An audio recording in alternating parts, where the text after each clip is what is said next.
함께 따라했으면 좋겠습니다. 자족하는 마음. 자족하는 마음.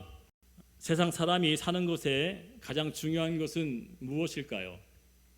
사람마다 다 틀릴 것이겠지만 학생들은 똑똑한 머리, 좋은 재능, 지혜를 필요로 할 것이고, 저와 비슷한 연배이신 분들은, 또 남성분들은 어떤 마음을 갖겠어요? 사업을 하시면 잘 되기 원하고, 직장을 가지게 되면 승승장구해서 두둑한 봉급을, 또 어떤 이익을 얻길 원하겠죠. 또 자녀를 둔 여성분들은 자녀가 훌륭한 사람으로 성장해 나가기 위해서 뒷바라지를 하면서도 어떻게 그들이 잘 성장할 수 있을지 많이 신경을 쓸 것입니다. 그렇다면 이것은 세상적인 흔한 일반적인 법칙이지만, 우리와 같이 신앙인들은 세상에 추구하는 바와 달라야 되지 않습니까? 어떻게 달라야 될까요?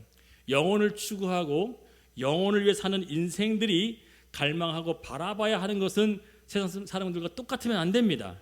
어쩌면 그 사람들에 머무르게 되면 그들과 똑같은 수준이라고밖에 볼 수 없어요.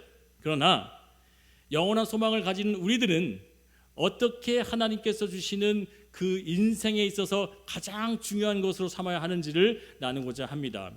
제가 유학하는 동안 저를 충격받게 했었던 한 이야기가 있었습니다. 저는 한국에 있을 동안은 영어를 잘 한다라고 제 스스로 이렇게 자만했던 사람이에요. 그러나 정작 영국에 갔게 됐더니 그 나라가 아이들도 다 영어를 다 쓰니까 제가 어느 정도 수준이에요? 유치원 수준밖에 안 되는 거예요. 아무리 잘한다 해도, 날고 뛴다 하더라도 그들 앞에서 언어적으로는 수준이 안 되는 거죠.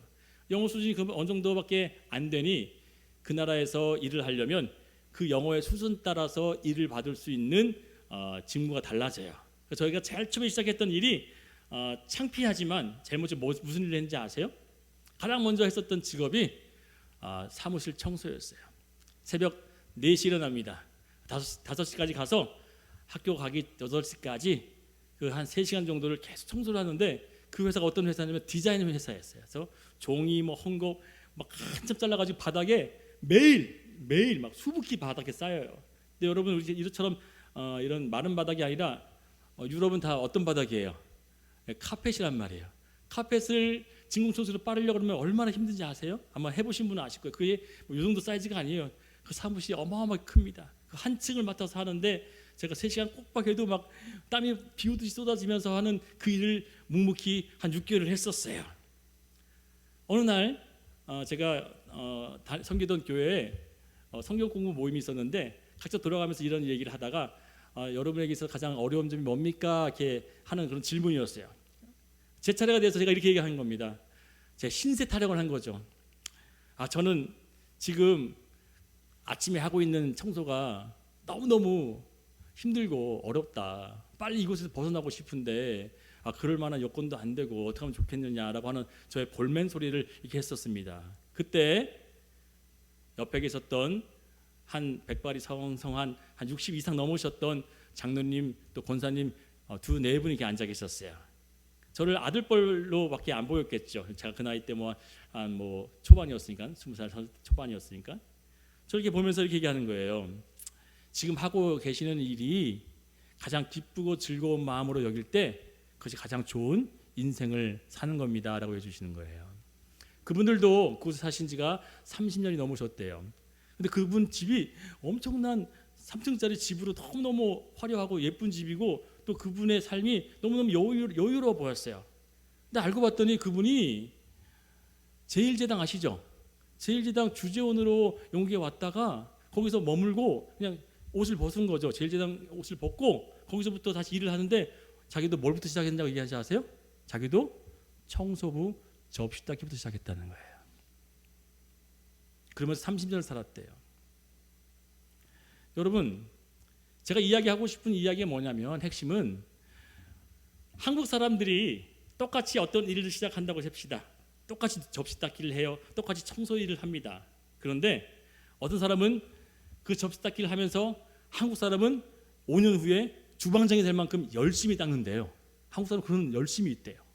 그런데 열심히 해가지고 주방장까지 올라갔어요. 근데 히스패닉 계열, 아니면 아프리카 사람들도 열심히 5년 동안 해도 주방장까지 못 올라간대요. 그 이유가 뭘까를 가만히 봤더니 한국 사람은 목표를 놓고 열심히 하면서 하나씩 하나씩 단계를 밟아 올라가면서 성공을 해낸다는 겁니다. 그래서 한국 사람의 지독한 어떤 그런 뭐랄까 그 열심과 열정을 찾아볼 수 있겠죠.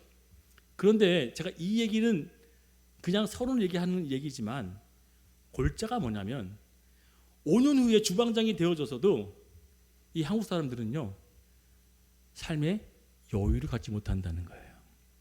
주방장이 되어져도 돈 버는데 급급해서 삶을 즐길지 모른다는 거예요. 그런데 5년 동안 접시 닦기를 하는 그 히스패닉 계열이나 아프리카 계열 사람들은 5년 동안 접시를 닦아도 일이 끝나면 집에 가가지고 조촐한 와인 한 병 사놓고 또 피크닉을 가면서 자녀들과 가족들과 한가롭게 여유를 즐길 수 있는 삶을 사는데 한국 사람들은 뭐 하는지 아십니까? 거기 가서도요 24시 영업을 누가 만들었을까요? 여러분 유럽은요 가보시면 알겠지만요 6시면 다 상점이 문을 닫아요. 문 여는 데는 술집 그런 데가 몇 군데밖에 없어요. 그런데 유독 불 켜져 있는 곳을 가게 되면요 딱 2군데예요. 중국 사람 아니면 한국 사람들 하는 곳이에요. 그만큼 열심히 일을 해요. 그런데 삶의 질은 뭐예요? 낮은 거예요. 무슨 얘기인지 아십니까? 돈은 많이 벌어요. 위에까지 올라갔어요. 주인장이 됐어요. 그래서 뭐 합니까? 삶의 질은 계속 떨어지는 거예요. 그러나 접시를 5년 닦아도 그 사람은요 가족과 행복하게 즐기고 삶의 질은 점점 높아지는 거예요. 여러분 이 얘기를 하는 이유가 있습니다. 제가 충격적인 뉴스를 들었어요. 우리나라가 자그마치 8년 동안 1위를 하고 있는 그 종목이 있어요. 뭔지 아세요? 어떻게 하셨어요? 네, 제가 밑밥을 잘 깔아놨죠. 네. 행복지수 1위가 어느 나라냐? 143개국에 조사를 했더니 2022년에 1위가 바로 베트남, 2위가 방글라데시야. 다 어느 나라에 우리나라보다 잘 살아요? 못 살아요? 못 사는 나라인데도 불구하고 그들의 행복지수는요 이렇게 높아요. 우리나라 행복지수 몇인가 봤더니 10일을 지나서 20일 지나서 저 밑에 65위예요. 뭐예요? 질은 높아졌어요. 우리의 GNP가 다른 나라에 비해서 10배, 100배가 뛰었어도 뭐합니까? 여전히 우리의 삶은요 온 곳 뭐에 줄곧 신경 씁니까? 벌고 높아지는 것만 신경 쓰고 산다는 거예요. 이것은 세상에 추구하는 법칙입니다. 하나님은 우리에게 뭘 얘기하시냐면 세상에 주시지 않는 평안을 주겠다고 약속하셨습니다. 세상에 알 수 없는 평안을 주겠대요. 그 평안을 누린 사람은 세상이 원하는 것들 쫓지 않는다는 것입니다. 그렇다면 우리는 어떻게 되겠습니까? 여러분들 아마 제 또래에 계신 분들은 다 경험하셨을 거예요. 아니 아래 위로 다 경험했을 거예요. 저는 국민학교 시절 지금 초등학교로 얘기하지만 국민학교 때 매 학년마다 이런 쪽지를 받으셨을 거예요. 한 2장짜리 가정환경조사서 받아보셨죠? 거기에 체크가 뭐가 있는지 아세요? TV, 자동차, 선풍기, 렌지, 냉장고 이런 게 쫙 있어요. 그래서 그걸 표시하는 거 있어요. 그런데 그 당시 때요 어느 집이 부자인지 아시면 제가 국민학교 6학년 때만 해도 어느 집이 부자였냐면 비디오 플레이어 있는 집, 그리고 이렇게 돌려서 하는 전화 말고 무선 전화기 있는 집. 무시시는 분은 다 동의하는 거죠. 무슨 얘기인지 아시죠? 그때는 그게 있는 게 부잣집이었고 그런 걸 조사했었어요. 세상 사람들은 뭘 추구합니까? 뭘 많이 가졌느냐, 뭘 많이 얻었느냐, 뭘 많이 취득했느냐, 얼마나 높아졌느냐를 갖고 가치를 매기지만 하나님은 뭘로 기준을 매길까요? 여러분 생각해 보라는 얘기죠. 하나님은 우리에게 어떤 것으로 기준을 삼고 우리를 보실까요? 연립 반지하 살다가 한 단계 올라가 가지고서 주택으로 이사 가고 주택에 살다 보니까 아파트가 더 낫다. 아파트로 가게 되고 아파트 살더니 또 어느 아파트가 좋아요? 강남으로 가야 되겠구나. 이것이 우리의 인생의 궁극적인 목적이라고 한다면요 세상 사람과 뭐가 다르겠냐 이거예요. 사랑하는 여러분, 행복은 또 다른 표현으로는 따라합니다. 만족입니다. 맞죠? 행복의 또 다른 표현은 뭐예요? 만족이에요. 여러분 베트남, 방글라데시아가 왜 여러분 가게 되면요 못 살아요. 우리 가면 하루도 우리 베트남 갔다 오신 분 계시잖아요. 뭐라 그래요? 다시는 안 가겠대. 우리 박준호 장님 그러는 거예요. 베트남 돈 줘도 안 간대. 왜 그럴까요? 우리나라보다 훨씬 더 뒤떨어지고 후지니까 그렇게 얘기하는 거 아니겠습니까? 그런데 그들의 삶은 뭐예요? 만족도가 1위예요. 왜 행복할까요? 그들의 마음밭이, 그들의 생각이 추구하는 것이 세상과 같지 아니하기 때문에 그렇지 않을까. 여러분 한번 마음속으로만 거수하고 선택하시기 바랍니다. 요즘 어떻게 지내며 사십니까? 1번입니까? 만족하며 사세요? 그럭저럭 사십니까? 마지못해 삽니까? 죽지 못해 삽니까? 답은 여러분 혼자만 알고 계세요? 여러분 어떻게 살고 계세요?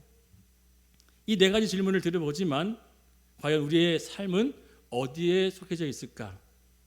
저는 여러분에게 오늘 모두 다가 혹시 3번이나 4번이신 분은 1번이 되기를 축원드리겠습니다. 아멘. 마지못해 살고 그냥 죽지 못해 사시는 분 계신다면 오늘 이 말씀을 듣고 만족하며 살겠습니다 라고 하는 말씀의 능력이 있기를 축원드리겠습니다. 왜 그러냐면 우리는요, 나라는 존재에 대한 가치를 모르기 때문에 그런 거예요. 나가 누구냐? 나는요, 세상과 다른 하나님의 자녀가 됐다는 이 사실은요, 어마어마한 축복이자 하나님의 은혜인데, 이 나라고 하는 존재의 가치를 모르니까 얼마나 내 자신이 부끄럽고 초라하고 또 비약해 보이는지 몰라요. 우리 옆에 분 한번 쳐다보세요. 나라고 하는 분으로 옆에 쳐다보세요. 한번 쳐다보세요. 별 볼일 없는 가치로 보여요? 보니까 가치가 별로 나보다 못하네 이렇게 보여요? 그러면 된 거예요. 왜요? 내가 가장 뭐라고 생각해야 된다고요? 내가 가장 소중히 여겨야 내 소중함으로 누굴 보는 거예요? 남을 가치 있게 보는 거예요. 나를 소중히 여기지 못하는 사람들은 남도 소중히 못 여깁니다. 여러분 왠지 아세요? 공중 화장실 소중히 여기는 사람들 어떤 사람이 소중히 여겨요? 자기를 소중히 여기는 사람이 공중 화장실도 소중히 여깁니다. 그런데 그렇지 않은 사람들은요, 함부로 여겨요. 왜요? 자신을 소중히 여기지 않으면 남도 소중히 여기지 않는 겁니다. 사랑하는 여러분, 행복의 시작은 여기서부터 시작됩니다. 바로 나로부터 하나님이 나를 지명하시고 택했다고 하는 사실이에요. 그런데 여러분, 아주 쉬운 예를 좀 들어볼게요. 저는 가장 좋아하는 게 뭐냐라고 한다면 자동차를 좀 좋아합니다. 어릴 적부터 아마 제가 목사가 안 됐으면 아마 자동차 엔지니어 아니면 뭐 카 레이서 뭐 이런 쪽으로 아마 제가 됐었을 것 같아요. 그만큼 자동차를 굉장히 좋아합니다. 제가 열심히 돈을 모아서 제가 원하는 자동차를 샀다고 칩시다. 너무 감격해가지고 그날은 주차장에 세우는 자동차 안에서 하룻밤을 자는 거예요. 차 안에서요. 남자분 그런 상상해 보신 적 있나요? 네, 저는 해본 적 있어요. 그냥 그날 너무너무 좋아가지고 그날 차 안에서 그냥 하루 자는 거예요. 그런데 이틀째도 자고 일주일도 자고 한 달도 자면 어디 가야 돼요? 그 사람. 화성인 바이러스나 세상에 이런 일이 나와야 되잖아요. 맞아요, 틀려요? 매일 내가 좋아하는 것을 계속 집요하게 한다고 한다면 그 사람은 화성인 바이러스 아니면 세상에 이런 일이 나가야 되든지 아마 정신병원 가야 돼요. 문제가 있는 거죠. 왜냐하면 여러분, 이유가 있습니다. 나라는 존재가 자동차보다 훨씬 더 높은 가치에 있다고 생각하게 되면요, 절대 가치 없는 것은요, 가치 있는 것을 만족시켜 줄 수 없습니다. 이해되세요? 가치 없는 것은요, 가치 있는 것은 만족시킬 수 있어 없어요? 없어요. 맥주잔에 소주잔이 덮을 수 있어요 없어요? 없어요. 1차원이 2차원을 정복할 수 있어요 없어요? 없어요. 뭐든지 그 높은 차원이 낮은 차원을 감당하는 것처럼 나를 가치 있다고 여겨지면 다른 모든 것들은 다 뭐예요? 가치 없음으로 여기게 된다는 사실이에요. 그렇다면 하나님은 우리에게 어떻게 얘기하냐면 모든 것을 다 주고도 내 생명을 구원한 것처럼 너는 뭐한 존재다? 소중한 존재라고 하나님께서 말씀하심을 믿어야 한다는 겁니다. 볼까요? 마가복음 8장 35절 37절에 우리에게 우리 자신을 얼마나 소중히 여겼냐면 예수께서 이렇게 말씀하세요. 같이 읽습니다. 시작. 누구든지 자기 목숨을 구원하고자 하면 잃을 것이요 누구든지 나와 복음을 위하여 자기 목숨을 잃으면 구원하리라. 사람이 만일 온 천하를 얻고도 자기 목숨을 잃으면 무엇이 유익하리요? 여러분 보세요. 제가 37절까지 안 읽었지만 보세요. 온 천하가 뭐예요? 자동차, 집, 직업, 명예, 돈, 내가 가치 있다고 여기는 모든 것들이 다 온 천하죠. 그것보다 뭐가 더 중요하대요? 내 안에 있는 내 생명이라는 거예요. 할렐루야. 그 생명을 진짜 가진 사람들은 다른 그 온 천하가 뭘로 여기는 거예요? 배설물로 여기고 가치 없음으로 여겨진다는 거예요. 진짜 내 삶의 가치관이 획가닥 바뀌어버리는 게 바로 하나님의 그 은혜를 경험한 자, 그걸 믿는 자들만이 가질 수 있는 자존감이라는 사실입니다. 왜 자꾸 실망하고 왜 자꾸 좌절하고 낭망합니까? 왜일까요? 내 밖에 있는 것들을 보기 때문이에요. 내 안에 있는 것을 보는 게 아니라 내 밖에 있는 것들부터. 진짜 행복한 인생은 나의 외부적인 것들로 만족을 얻는 것이 아니라 내 안에 있는 것들로 기뻐하라고 하신 것처럼 하나님께서 이렇게 말씀하셨어요. 내 속에 뭐가 샘솟는다? 성령의 생수가 샘솟을 때 그것을 뭘로 얘기해요? 기쁨이라고 말씀하신 거예요. 할렐루야. 이사야서 43장 4절에는 하나님께서 우리를 볼 때 이렇게 얘기하세요. 우리 김집사님, 우리 조목사, 우리 지전사님 이렇게 볼 때 이렇게 보는 거예요. 같이 읽어봅니다. 시작. 내가 내 눈에 보배롭고 존귀하며 내가 나를 사랑하였은즉 내가 내 대신 사람들을 내어주며 백성들이 내 생명을 대신하리니. 아멘. 여러분, 죄의 시작은요, 만족하지 않는 그 시작은 어디서부터 시작되어지는지 제가 늘 말씀드렸어요. 성경 공부를 하면서도 죄의 근원은 어디서부터 시작되어지느냐, 행복하지 않은 것부터 시작되어졌으면 그 행복하지 않은 진짜 이유는 이것부터 시작되는 거예요. 같이 한번 읽어봅니다. 시작. 나를 사랑하지 않고 나를 기뻐하지 않는 것이 죄의 시작이다. 맞아요? 틀려요? 그러니까 뭐 하는 거예요? 외부적인 것을 자꾸 뭐 하는 거예요? 욕심을 내어지고 가지길 원하니까 뭐예요? 자기 자신에 대한 사랑이 충만치 않으니까 외부적인 것들로 자꾸만 찾는 거예요. 누가 더 나를 더 사랑해주면 어떨까? 누가 나를 더 베풀어주면 어떨까? 내게 더 채워주면 어떨까? 그것이 아니라 내 자신에 대한 진정한 사랑이 회복되어지면 사랑을 주지 않아도 이겨낼 수 있습니다. 가지지 않아도 승리할 수 있습니다. 그러나 우리는 무엇 때문에 넘어지고 망하냐면 내 자신을 사랑할 수 없는 그 약함 때문에 자꾸만 뭐 하는 거예요? 외부적인 것을 보게 되는 거예요. 저거를 채우면 내가 만족할까? 저 사랑을 받으면 내가 기뻐할까? 저것을 내가 얻으면 행복할까? 아니요. 하나님은 그것으로 만족하지 말라고 지금 말씀하십니다. 하나님은 무엇으로 만족하래요? 내가 너를 사랑한 것으로 뭐하라? 만족하라는 거예요. 여러분, 왜 자꾸 싸움이 일어납니까? 왜 불화가 일어납니까? 왜 불만족이 일어납니까? 내가 원하는 것이 채우지 않기 때문에 그런 거 아니겠어요? 스스로에게 만족함이 없으니 욕심이 생겨납니다. 내 자신에게 만족함이 없으니 자꾸 외부적인 것들을 보게 되어집니다. 그러나 내 자신을 정말 사랑했다면 우리는 외부적인 거로 내 기쁨과 행복과 감사를 깨고 그것을 넘어서서 나를 망가뜨린 것들을 철저히 배제하고 버릴 수 있어야 한다는 거예요. 설령 보암직하고 먹음직스럽다고 하는 그 유혹을 받았다 할지라도 아담과 하와는 뭐예요? 하나님이 주신 모든 것에 대해서 뭐 했어야 돼요? 만족하고 행복했어야 되는 거예요. 그런데 뭐예요? 모든 것을 다 주었음에도 불구하고, 근데 오늘 본문에 이렇게 얘기합니다. 그 에덴 동산이 아닌 만큼 더 어려워졌어요. 구약 때보다 더 에덴 동산보다 더 어려워졌다는 얘기예요. 어디까지 만족하래요? 그냥 먹고 마시는 것으로만으로 뭐 하래요? 만족해라. 아멘 하신 분은요, 한 수만 배의 축복이 있기를 바랍니다. 먹고 마시는 가운데 곱하기 만 배. 할렐루야. 뭐에 만족하래요?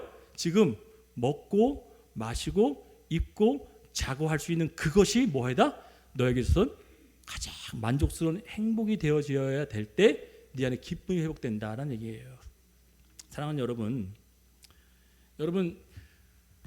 진짜 자족함은요, 내 자신을 현재 가장 만족하는 마음을 가지는 것이라고 제가 말씀드렸지 않습니까? 그렇다면 더 좋은 것도 좋지 않은 것도 나에게 어떠한 변화도 주지 않는, 흔들리지 않는 자족함.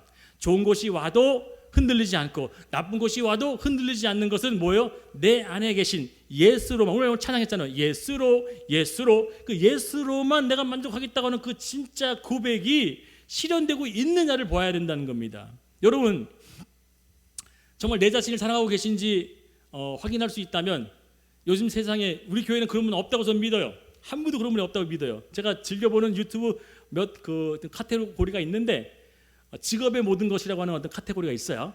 너무너무 재밌고 또 그것을 보는 이유는 제가 목사만 하다 보니까 세상에 많은 직업들의 일하시는 분들의 그 내용들도 알고, 저들 저렇게 사는구나, 저런 삶을 살면서 어떤 어려움과 기쁨과 즐거움을 얻는구나를 제가 보기 위해서 그 프로그램을 자주 봐요. 그런데 요즘에 모든 게 경기가 다 안 좋잖아요. 다 안 좋은데 한 가지 직종이 엄청나게 뜨고 있고 활발하게 돈을 벌고 있다는 얘기가 있어요. 어떤 직종인지 아세요? 봤으면 아마 알 텐데. 네? 뭐? 하수구? 그래요? 남편분이 잘 되기를 바라는 믿음도 있겠지만 그런가 봅니다. 그런데 또 있어요. 어디요? 장례식장. 예, 장례식장은 여전히 뭐 예나 지금은 계속 잘 되겠죠. 중산 똑같아지니까. 들으면 안타깝고 슬픈 이야기입니다. 네? 그것도 있죠. 근데 이 직업을 내가 듣고서 지금 마차 뜨고 있고 가장 돈을 많이 번대요. 남들은 경기가 안 좋아서 힘들다고 하는데 자기는 모르겠대. 경기가 안 좋은지 모르겠대. 저는 자기 한 달에 한 2, 3천씩 번대. 근데 한번 해보고 싶어요? 제가 소개해 드릴게요. 바로 뭐냐면 어떤 직종이냐면 뜸을 너무 들인가요? 바로 탐정입니다. 옛날 말로 뭔지 아세요? 흥신소. 여러분, 말이 좋아 탐정이죠. 흥신소라고 하는 직종이 옛날에 뭐예요? 직업부터 취급하지 않았어요. 그런데 그때부터 있었던 흥신소라고 하는 직업이 지금은요 점점점 많아져가지고 자격증까지 따야 될 만큼 그 직종이 올라가가지고요 탐정이라고 하는 직업이 월 2, 3천씩 번대요. 근데 여러분 이 이야기가 하는 얘기가 이 탐정이라고 하는 사람이 나와가지고 얼굴 까고 얘기하더라고요. 뭐 얘기하는지 아십니까? 자기는 남의 뒷조사한 일들이 90%인데 그 90% 중에서 어떤 일이냐? 불륜이 90%래요. 우리 교회는 그런 분 안 계실 거예요. 그만큼 자기가 이 탐정 일을 하면서 자기도 놀랬대. 우리 한국이 이렇게 불륜 천국인 걸 알았다는 거예요. 애인 하나 안 두면 이상한 나라인 것처럼 이 나라가 그렇게 돌아가고 있다는 거예요. 여러분 놀라지 않나요? 저 그걸 보면서 저는 그렇게 안 사니까 너무너무 놀랐어요. 와, 한국이 그렇다고 탐정들이 일거리가 막 메어 터진대요. 뭐 조사해달라고요? 남편, 부인 조사 좀 해달라고. 사랑하는 여러분, 애인 한 명쯤 있어야 하는 이 시대에 살고 있고 배우자 한 명으로는 만족하지 못하는 이유가 뭡니까? 스스로에 대한 만족함이 없는 이 질이 높아진 이 나라. 돈은 많이 벌어지고 삶의 수준 높아졌다 할지라도 그 안에 뭐가 없는 거예요? 삶에 만족함이 없는 거예요. 오히려 유럽은요 그렇지 않습니다. 여러분 일본이 더 그렇다고 생각하시죠? 아니요. 일본 사람들이 더더욱 지조가 있어요. 근데 왜 유독 한국에 이렇게 탐정이라고 하는 직업군이 올라가가지고 다 뭘 캐는 거예요? 자신의 삶에 만족함이 없다 보니까 여기 기웃 저기 기웃하면서 외도하면서 범죄를 저지르고 있는 이 모든 악랄한 세상에 살고 있는 우리들이 마치 그것으로 돈 벌고 있는 사람들이 있다는 거 보면서 얼마나 씁쓸한 이야기겠습니까? 오늘 저는 이 말씀을 준비하면서 무엇을 이야기하고자 하냐면 과연 여러분 삶에 주어진 그 모든 것 만족하고 계십니까? 이 질문을 드리고 싶어요. 배우자, 자녀, 직업, 내 일, 내 환경, 내가 벌고 있는 내 어떤 인컴과 아웃컴 이 모든 것들 정말 만족하고 계십니까? 하나님은 이렇게 약속하셔요. 내가 만족할 때 내 만족이 너에게 있어서 유익이 된다고 말씀하시겠어요. 잠언서에는 내 모든 삶에 만족함으로 그 수고를 하는 사람들은 뭐예요? 그 만족함의 수고가 덧없이 주어진다고 약속하셨어요. 사랑하는 여러분, 우리는 내 삶에 무엇으로 만족해야 되냐면 지금 주어진 것에 일단 감사하시고 그 이상 너머의 감사는 뭐냐면 하나님, 나에게 생명 주심을 너무너무 감사합니다. 이것을 배워야 한다는 거예요. 신약 성경의 가장 위대한 신약 인물 한 명을 꼽으라고 한다면 바로 바울이라고 하겠습니다. 이 바울이 왜 위대하냐면 그의 삶은 진짜 정을 찍었죠. 가장 최고의 정점을 찍을 만큼 높은 자리까지 올라갈 수 있을 만큼 그런 지위와 위치에 됐었어요. 그러나 그것은 다 버리고 예수만 쫓아서 갔던 그 인생의 모든 것을 다 배설물로 여기고 자기 자신도 죄인 괴수라고 여기면서 자기는 은혜 아니면 안 된다고 하는 그 이야기를 줄곧 했습니다. 그래서 이 사람이 빌립보서 감옥에 갇혀서 썼던 이 내용에 이런 얘기가 우리는 너무너무 잘 알고 있습니다. 딱 듣기만 해도 너무너무 감동되어지고 좋아하는 말씀 구절일 거예요. 외우고 싶으신 분도 계시고 외운 분도 계실 것입니다. 그러나 이 말씀을 원뜻을 알게 되어지면 이 말씀이 무엇인지 함부로 하지 않아요. 같이 읽어봅니다. 빌립보서 4장 13절입니다. 시작. 내게 능력 주신 자 안에서 내가 모든 것을 할 수 있느니라. 밥집이나 식당이나 공장이나 가게 되면 예수님 믿는 이런 가정이나 식구들만 어때요? 이 말씀 막 걸어놓죠. 근데 여러분 이 말씀은 요 말씀만 딱 따서 읽을 게 아니에요. 성경은 한 구절만 따서 읽는 것이 아니라 그 앞뒤 구절을 위해서 어떤 내용인지 알아야 이 말씀의 뜻이 해석될 거 아니겠습니까? 바로 13절 앞뒤에 어떤 말씀이 쓰여 있는지 우리는 알아야 한다는 거예요.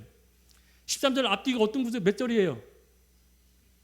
앞뒤가 왜 이거 너무 어렵나요? 13절 앞뒤가 몇 구절이에요? 감사합니다. 맞춰주셔서 잘하셨어요. 참 잘했어요. 자, 보러 봅시다. 그러면 13절이 이 말씀이 우리는 이 말씀만 딱 빼가지고 좋아해요. 그러나 바울은 이 말씀을 하기 전에 앞뒤에 뭘 썼는지 알아야 하는 거예요. 그걸 알면 이 말씀이 왜 우리가 부담스럽고 이 말씀이 왜 중요한지를 알게 됩니다. 모든 것을 다 할 수 있는 능력, 돈, 잘 들으세요.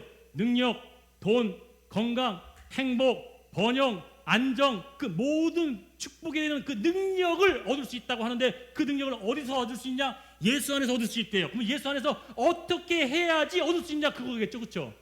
그 답이 써 있겠죠. 능력을 주겠대. 예수 안에 있으면 그 능력 주는데 그 능력을 어떻게 얻을 수 있느냐라고 하는 비법이 앞절과 뒷절에 정확히 나와 있어요. 근데 그거를 다 빼요. 왜 뺄까? 너무너무 부담스럽고 너무너무 지키기 어렵거든요. 그래서 오늘 저는 여러분과 그 지키기 어려운 것을 한 주간 동안 해내기 위해서 하나님께서 오늘도 말씀하신다고 믿습니다. 그렇다면 봅시다. 그 말씀이 과연 우리에게 어떻게 이야기하고 있는지 같이 먼저 바울이 이 모든 능력을 얻을 수 있는 방법을 알았대요. 같이 읽습니다. 시작. 나는 비천에 처할 줄도 알고 풍부에 처할 줄도 알아. 모든 일 곧 배부름과 배고픔과 풍부와 궁핍에도 처할 줄 아는 일체의 비결을 배웠노라. 자, 몇 절이에요? 12절이죠. 자, 12절. 자기는 뭘 배웠대요? 일체가 뭐예요? 모든 것의 비결을 배웠다. 비결. 이 비결을 가지면 예수 안에서 모든 게 너에게 능력돼요. 할렐루야. 궁금하죠? 궁금하죠? 모든 능력 되어줄 수 있는 그 능력이 너에게 주어지는 건데 난 그걸 배웠어. 근데 13절을 딱 얘기하고 그 다음에 그 구절에 대한 앞절이 뭘 해야지 이 비결을 여러분과 내가 사용할 수 있는지를 바울은 이야기한 후에 이 말씀을 읽겠다는 겁니다. 그렇다면 답을 공개하겠습니다. 같이 크게 읽습니다. 시작. 내가 궁핍함으로 말하는 것이 아니라 어떠한 형편이든지 나는 자족하기를 배웠더니. 아멘인가요? 이 말씀이 써 있는지는 몰랐죠. 이 말씀이 기록된 것은 몰랐죠. 우리는 능력 주시는 자에서 모든 것을 할 수 있느니라까지만 원해요. 그런데 능력 주신 자에서 모든 것을 할 수 있는 것 이유가 뭐라고요? 자족하는 게 있어야 네 삶의 모든 것을 배부름과 배고픔과 실패와 성공과 건강과 아픔 속에서도 뭐 하기를 원한다고요? 자족하고 있느냐. 그렇다면 네 삶의 모든 것들이 능력으로 주어질 것이야 라고 약속한다. 그런데 아프면 나 아파요, 나 힘들면 나 힘들어요 라고 쉽게 자족하지 못하는 그 사람들에 대해서는 하나님께서 능력이 되어줄 수 없다고 하는 말씀과 똑같다는 거예요. 바울은 이것을 배웠어요. 나는 매도 맞고 배고픔도 겪고 오기도 갇히고 여러 가지 수고를 다 겪었지만 하나님의 그 은혜 하나만으로 뭐 한다? 나는 만족해. 나는 그 만족 때문에 하나님을 끝까지 붙잡고 살 수밖에 없어. 지금 되어졌던 이 일 나 만족해, 나 감사해 라고 할 수 있는 분 아멘. 그러면 하나님께서는 그것이 능력으로 삼아주겠다는 거예요. 네가 지금 이 실패 때문에 감사하고 있니? 네가 이 어려움 때문에 행복해하고 있니? 소망을 갖고 있니? 그것이 너에게 능력으로 나올 줄 난 믿는다 이거예요. 아멘. 내 자신을 자족하는 사람의 특성은요, 아니 내 자신을 정말 사랑하는 사람의 특성은요, 외부의 상황에 변화하지 않습니다. 여러분 이런 얘기 들어보셨습니까? 유명한 목사님이 했던 얘기예요. 제가 너무나 머릿속에 각인이 되어져서 이렇게 여러분과 함께 나누기 원합니다. 같이 따라해서 보겠습니다. 인생은 수동태이다. 이게 무슨 얘기냐? 수동적으로 뭘 하라고 하는 게 아니에요. 이 말의 뜻은요, 수동적으로 살라는 의미도 아닙니다. 인생의 본질을 얘기하는 거예요. 오늘 아침에 나는 일어나야겠다고 깨어나신 분 계세요? 나는 오늘 아침에 교회에 나가야겠다라고 계획해서 오신 분 계세요? 여러분이 하신 것처럼 오셨죠? 나는 2025년 살아야겠다고 사세요? 나는 한국에 태어나야겠다라고 해서 한국에 태어나셨어요? 이게 다 뭐예요? 수동태. 아멘. 진짜 신앙은 어디서 출발하냐면 나는 하나님으로 산다는 거예요. 할렐루야. 이것이 수동태이고, 나는 오늘 아침에 일어나야겠다라고 계획하고 그 삶을 편히 누워서 자도 아침에 일어나는 사람이 있어요, 없어요? 없는 사람도 있어요. 여러분 이거 아셔야 돼요. 나는 저기 좋은 미국에서 태어나야지 했는데 북한에서 태어나서 있어요, 없어요? 있어요. 인생은 수동태입니다, 여러분. 우리는요 능동적으로 살 수가 없어요. 우리는 착각합니다. 마치 내가 능동적으로 힘쓰고 애쓰고 열심히 산다고 해서 내가 내 삶에 능동적으로 생각하지만 사실은 인생의 본질은 뭐라고요? 수동태예요. 하나님의 도우심으로 살아요. 그래서 시편 1편에 복 있는 자는 악인의 길을 쫓지 아니한다고 하면서 2절 3절 하면서 3절에 뭐라고 합니까? 저는 시냇가에 심은 뭐래요? 동물이래요, 식물이래요? 동물이에요, 식물이에요? 동물과 식물의 차이가 뭔지 아시죠? 동물은 능동적으로 살아야 돼요. 그러나 식물은 뭐예요? 공급하는 대로 살아요. 할렐루야. 그래서 하나님께서 우리에게 뭘 얘기해요? 너는 시냇가에 심은 식물이야. 내 아이의 돌봄으로 너는 자라나는 자야. 할렐루야. 여러분 이번 주 금요일 날 이런 얘기를 했었어요. 이스라엘 백성들이 출애굽을 한 후에 하나님, 우리를 이끄시는 하나님, 그 광야 속에서 먹이시고 입히시고 모든 걸 다 해주시니 너무너무 감사합니다 라고 했었던 그 고백이 언제 만에 끝났다고요? 3일 만에 끝났죠. 그리고 정작 가나안에 딱 들어갔더니 뭐라고 얘기해요? 우리를 이끄시는 하나님 필요 없어요. 우리는 정착신이 필요합니다. 바알과 아세라가 필요하오니 그 농경의 신을 우리 섬기겠습니다. 하나님 이제 빠이빠이. 여러분, 하나님은 우리 삶에 내가 땀 흘려 농구하고 수고하고 애쓰고 씨 뿌리고 파종한다 할지라도 하나님이 뭘 내리지 않으시면, 비 내리지 않으면 안 되는 거예요. 이게 수동적인 삶이에요. 하나님 삶에 내 사업, 내 직장, 내 일, 내 가정, 내 삶, 이 모든 것 하나님의 주권과 인도하심 없으면 나는 살 수 없습니다가 정말 여러분 삶의 고백인가요? 이 고백이 진짜 나오면 오늘 조금 못 먹어도, 오늘 좀 내가 행복하지 않아도, 오늘 내가 좀 기분이 상해도 하나님 때문에 만족한 삶으로 기뻐할 수 있는 거예요. 그런데 내 중심에 하나님이 없으니 외부적인 것들로 자꾸만 내 안에 채워넣어서 빈 공간을 또 채워넣고 하다 보니까 빈 독에, 구멍난 독에 계속 물을 붓듯이 채워도 만족함이 없는 거예요. 그 빠져나가 버린 그 공간이 뭘로 채워야 된다고요? 하나님으로 채워져야 되는 줄 믿습니다. 인간에 빠져버린 그 공간은요, 세상의 그 모든 것을 채워도 채울 수가 없어요.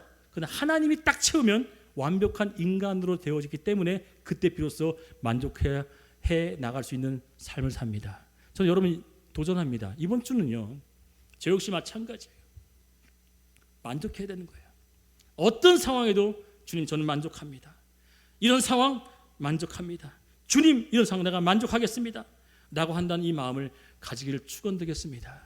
다시 한번 시편 말씀 같이 크게 읽어봅니다. 정말 그런지 동물이 아니고 식물로 말씀을 하신 이유도 그 이유가 있어요. 같이 읽습니다. 시작.